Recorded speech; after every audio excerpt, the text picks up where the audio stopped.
Hey, what's up guys? This is Rail Chief here and welcome back to my channel. My name is Mike and I have another fun little project for you guys today. So let's hop into today's intro and we'll get started.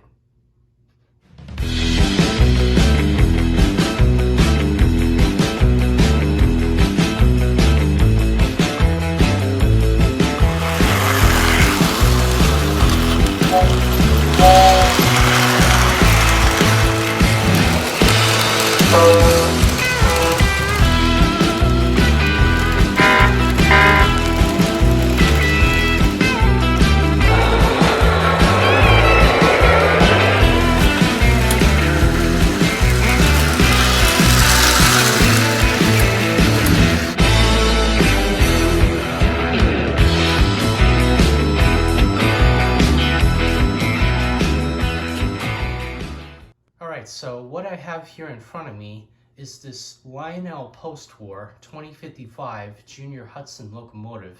It was made around 1953 through 1955, and there were two variations of this locomotive, one of which had a smaller square type tender, which I can't exactly remember the number of it at the top of my head, but the version that I have here has a 2046 W whistle tender. And what's interesting about these locomotives in particular is that even though that they're pretty small and they run pretty quickly, sometimes these locomotives have a little bit of trouble, carrying a heavy load behind it. So what I've done here in this video is that I found a loophole to it.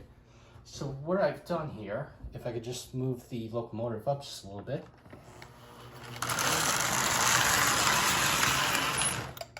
is that I found a way to double head this locomotive using another steam locomotive. And so the main reason why I chose this locomotive in particular is pretty obvious.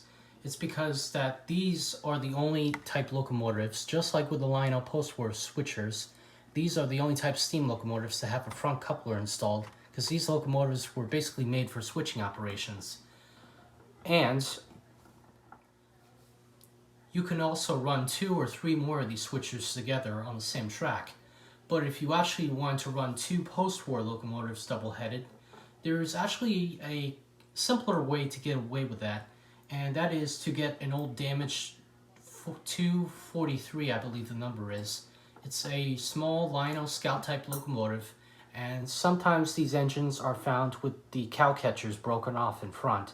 And so I had the idea to add a front coupler. If I do eventually get one in the future, I'm thinking about adding a front coupler to the locomotive, because there's actually another way of adding a coupler to the front of a 243 without doing that much to the locomotive. It's basically simple. All you just have to do is take the rear truck off of a Lionel snowplow and install it in the front of the 243.